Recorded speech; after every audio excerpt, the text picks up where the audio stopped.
Risk और रोज़ी में बरकत के बेशुमार कामयाब पढ़ने वाले वज़ाइफ हम करते हैं और उनकी बरकतें भी हासिल करते हैं। लेकिन आज के व्लॉग में मैं आपको ऐसा वजीफ़ा शेयर कर रही हूँ जो सिर्फ आपने एक दफ़ा लिख कर अपने पास रख लेना है। कई बारी ऐसा होता है कि पढ़ने का टाइम नहीं मिल रहा होता, हम पढ़ते तो हैं लेकिन कुछ दिन के बाद छोड़ देते हैं, इस्तिकामत नहीं रहती। तो ऐसी सूरत में एक लिखने वाला वजीफ़ा है, बस आपने ये लिखना है और इसे अपने पास रखना है। इसकी बरकतें इंशाल्लाह आप खुद देखेंगे। मैंने भी इसको लिख कर अपने पास रख लिया है और ये किस दिन लिखना है, किस टाइम पे लिखना है और कितनी दफ़ा लिखना है, ये आगे चलकर सब चीज़ें आपके साथ शेयर करती हूँ और इससे आपको क्या बरकतें और फ़जीलत हासिल होगी ये भी आपको बताऊँगी।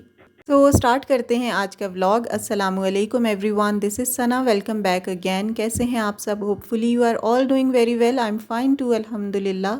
अच्छा, आज का व्लॉग ना आप लोग एंड तक देखिएगा। इसमें जो मैंने एक वजीफ़ा लिखने वाला बताया ना, वो बहुत आसान है, कोई इतनी ज़्यादा दफ़ा नहीं लिखना, सिर्फ 10 मिनट का काम है और लिख कर आप अपने पास कहीं भी रख लें, चाहे किचन में रख लें या फिर बेडरूम में किसी ड्रॉर वगैरह में रख लें, वहाँ पर रखें जहाँ बेदबी ना हो।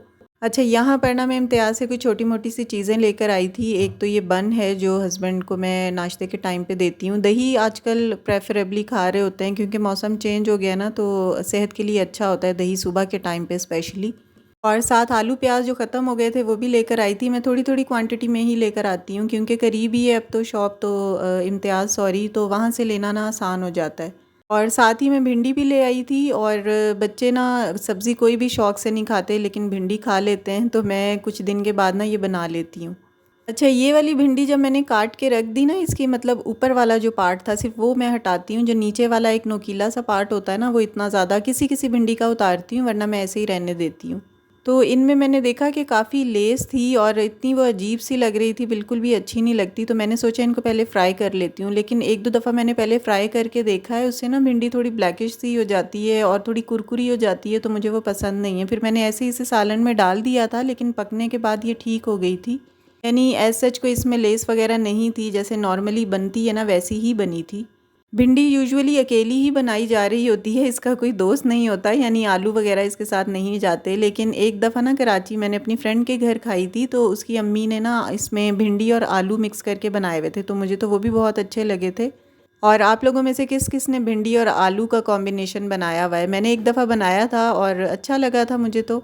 उनका बनाने का मेथड भी थोड़ा सा डिफरेंट था और यूट्यूब पे भी मैंने देखा है कई लोग ना डिफरेंट तरीक़ों से भिंडी बना रहे होते हैं। ये जो हमारा वाला मेथड है ना, ये ख़ास पंजाबियों वाला मेथड है और इससे बड़ी अच्छी भिंडी बनती है। इसमें मैंने प्याज को बस हल्का सा सौते किया था, थोड़ा ट्रांसपेरेंट ही करना होता है, ब्राउनिश की तरफ नहीं लेकर जाना होता। और जब सौते हो जाए ना, यानी ट्रांसपेरेंट हो जाए हल्का सा, उसके बाद इसमें लहसुन अदरक का पेस्ट डाल देती हूँ और टमाटर इसमें ज़्यादा जाते हैं क्योंकि मसाला ज़रूरी होता है। और बस जब टमाटर थोड़े से सॉफ्ट हो जाते हैं ना, तो इसमें जो नॉर्मल हमारे मसाले वगैरह हैं, लाइक धनिया और सूखा धनिया और ज़ीरा वगैरह, लाल मिर्चें, ये डालकर इनको भून के और इसमें फिर भिंडी डाल दी जाती है। बस फिर हल्की आंच पे इसे थोड़ी देर के लिए दम पे रख देते हैं, गल भी फ़ौरन जाती है। तो यहाँ पर भी मैंने ना भिंडी को हल्की आंच पे रख दिया था फॉर 10 to 20 मिनट्स और उसके बाद मैं बर्तन धोने लग गई थी। एज़ यू ऑल नो कि बर्तनों का ख़जाना माशाल्लाह ख़त्म नहीं होता, तो बर्तन तो बस टाइमली जमा होते जाते हैं, सिंक भरता जाता है और हम वॉश करके इनको रखते रहते हैं। और बर्तनों को तो स्पेशली साथ साथ धोना ही सही रहता है। अगर ज़रा सा बर्तनों की तरफ से केयरलेसनेस शो करें ना, तो बर्तनों का ढेर लगता चला जाता है और फिर धोना उतना ही ज़्यादा मुश्किल लग रहा होता है। तो बर्तनों पे कोई भी कंप्रोमाइज़ या केयरलेसनेस नहीं होनी चाहिए। अच्छा, आज ना यहाँ पर इस्लामाबाद में मौसम माशाल्लाह बहुत अच्छा था। गर्मियाँ आ गई हैं लेकिन गर्मी उस तरह से नहीं आई जितनी पिछले साल थी अप्रैल में। बस कुछ ग्लोबल वार्मिंग, वेदर चेंज की वजह से ना ये सारे क्लाइमेट चेंजेस आ रही हैं कि गर्मी का ड्यूरेशन लंबा तो हो गया है लेकिन थोड़ी सी लेट आती है। और लेकिन जब होती है तो उफ, इतनी ज़्यादा गर्मी होती है। और इस दफ़ा तो सर्दी भी बहुत ज़्यादा थी और हमारा पोर्शन टॉप वाला है, तो यहाँ पर तो कुछ ज़्यादा ही गर्मी भी लगती है और सर्दी भी बहुत ज़्यादा होती है। लेकिन फ़िलहाल तो मौसम अल्लाह का शुक्र है कि काफ़ी अच्छा है। एक दो दिन बारिशें हुई हैं और बारिशों के बाद मौसम काफ़ी हद तक अच्छा हो गया है, बहुत प्लेजेंट हुआ हुआ है। अच्छा, यहाँ पर बर्तन धोने के बाद ना भिंडी को मैंने देखा था, तो 15-20 मिनट के बाद ये बन गई थी और मैंने इसे डिश आउट करके ठंडी करके फ्रिज में रख दिया था क्योंकि ये हमारा 2 टाइम इससे हो जाएगा। और वैसे भी मैं खाना रोज़ 2 टाइम के लिए ही बनाती हूँ। एक टाइम के लिए अगर बनाए ना तो हर वक्त किचन में ही रहे बंदा, तो इसलिए 2 टाइम के लिए खाना बना कर ना मैं फ्रिज में रख देती हूँ। खाना यहाँ पर अल्हम्दुलिल्लाह रेडी हो गया था। आटा भी मैंने ऑलरेडी गूंद के रखा हुआ था, साथ मैंने रोटियाँ बना ली थी। अच्छा, यहाँ पर ना मैंने रोटियां बनाने के लिए कैमरा सेट किया हुआ था और जब मैंने थोड़ी देर के बाद देखा ना तो वो पॉज का बटन उसका प्रेस हुआ हुआ था और वीडियो बन ही नहीं रही थी और मैं ये समझ रही थी कि वीडियो बन गई है और दोबारा बटन ऑन करके वीडियो बनाना पॉसिबल नहीं था क्योंकि रोटियां मैं ऑलरेडी बना चुकी थी। सो फिर मैंने इतना ही रहने दिया। और ये बहुत मज़ेदार भिंडी बनी थी, देखने में जैसी लग रही ना, खाने में इससे भी ज़्यादा मज़े की थी। एनी हाउ, यहाँ पर खाना हो गया रेडी। अब आते हैं अपने आज के वजीफ़े की तरफ।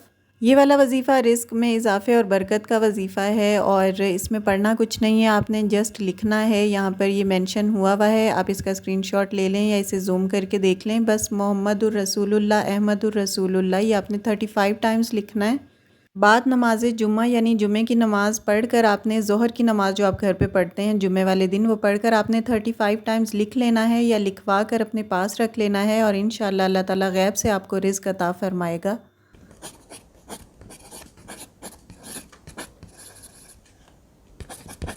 और इसको लिखना आपने किस तरह से है कि जो मोहम्मद और अहमद का मीम है उसके दायरे आपने खुले रखने हैं और अल्लाह का जो हा है उसका दायरा भी आपने खुला रखना है। इसके अलावा जो ज़ेर ज़बर पेश हैं ये भले आप ना भी लिखें, जैसा कि आपको ये मेरी तहरीर लिखी हुई नज़र आ रही है, मैं 35 टाइम्स लिख रही हूँ और मैंने इसमें ज़ेर ज़बर पेश नहीं ऐड किए, लेकिन इनके जो दायरे हैं हा के और मीम के जो दायरे हैं वो मैंने बिल्कुल गोल बनाए हैं और ओपन रखे हैं।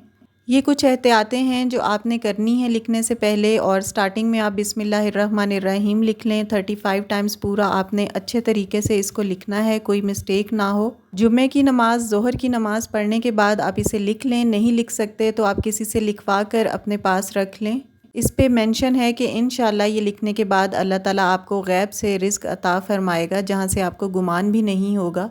और कोशिश करके इसे बावज़ू होकर लिखें और मैंने भी ये ज़ोहर की नमाज़ पढ़ने के बाद लिख कर अपने पास रख लिया है। किसी भी ऐसी जगह पर आप इसे रख लें जहाँ पर इसकी बेअदबी ना हो, किसी ड्रॉर में पैक करके रख दें या किसी दीवार पे प्लास्टिक कोटिंग के साथ लगा लें या जहाँ भी कोई कुरान पाक या कोई भी इस्लामिक बुक आप जिसको पढ़ते हैं उसके अंदर आप इसे रख लें और अपने एतक़ाद को अल्लाह ताला पर अपने तवक्ल को मज़बूत रखें तो इंशाअल्लाह इन वज़ाइफ़ का आपको ज़रूर फ़ायदा होगा।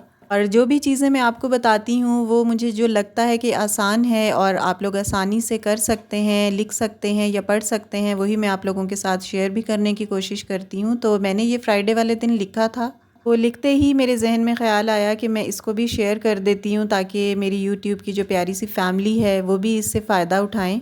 स्पेशली वो लोग जिनके अकायद वज़ाइफ़ के हवाले से पुख्ता हैं, वो लोग तो इन चीज़ों को ज़रूर फ़ॉलो करते हैं।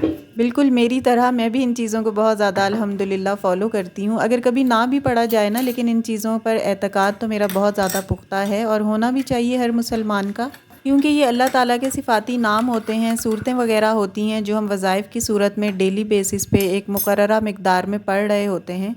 सो व्लॉग को यहीं पे ख़त्म करती हूँ। वीडियो अच्छी लगी हो तो लाइक कर दीजिएगा। If you are new on my channel please do subscribe. See you in the next video इंशाल्लाह। Till then stay happy, stay fit and take very good care of yourself. अल्लाह हाफिज़।